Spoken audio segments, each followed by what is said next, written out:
Hayriyası havarı kimden esteli aşık garipten. Garip senem yarının ayrılanına bir näçe wagt geçenden soň nädenne senemzan yarım bilen gowuşup bilerkem diýip. Öýünde bir em geçip adamın soýagada garny silkip kella garyn şowrik gaýdyna bir sırdy kel bolup durberdi.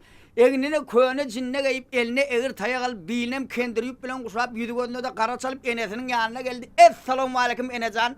Enesi muny görüp ho nirden gelip nira beren diwan esen diýdi. Al inni meni enem tanımadı bu iklimde tanıyacak adam olmaz. Enecan men sen garipcan oğlum senemcan yarımın yanına varayım. Vak bir vefa ya deyip şu sıfatlara girip varayım oğlum deyip. Enes hem şurada var gitsen gidiver oğlum seni Allah'a tavsırdım deyip oğluna ak fata verip uğradık koyuverdin. Şok gelişine garipcan birinci şevat yol yorap şatenem kıydın bağ çarvağının kıvlı çetinden gelip düştü. Çarvağın dasının aylanıp hiç yerinden girmeye girelge tapmadı. Bir su ötüyen tokultku vardı, gelağıydı, şundan geçecek oldu, kelleğine toktu, kelle geçmedi. İyiliğince girecek olup bir kaya toktu ama onunla da bolmadı.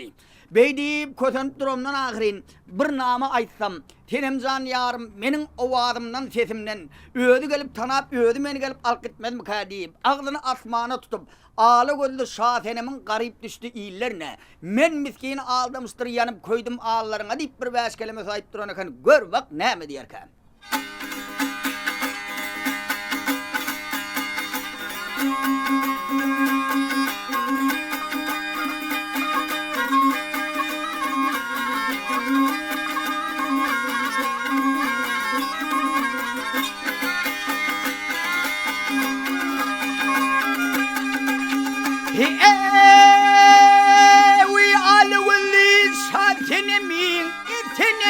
Etenemin garip düşse illerini. Ey garip düşsem illerini. Men miskini aldamışsın, oramışsın billerine. Yanıp koydum ağlarımı.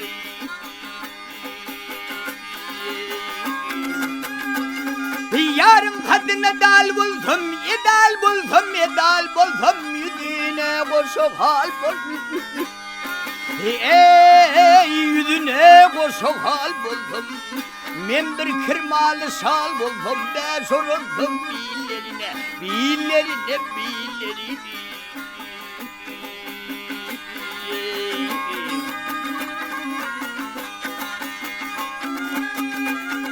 Ya bir cereli çöl buldum, yare buldum, yare buldum, ya da ördöklü göl buldum.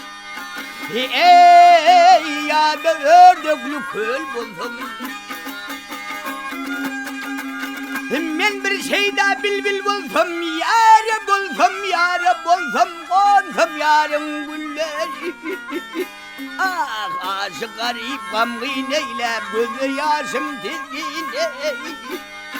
Ey gözü yaşım ceyhun eyle. Menim mınna mecnun eyle. Senem gitti illerine, illerine, illerine. Altane yale. Altane yale. Senem gitti illerine, ben sorundum billerine, kondum yarın gülleri.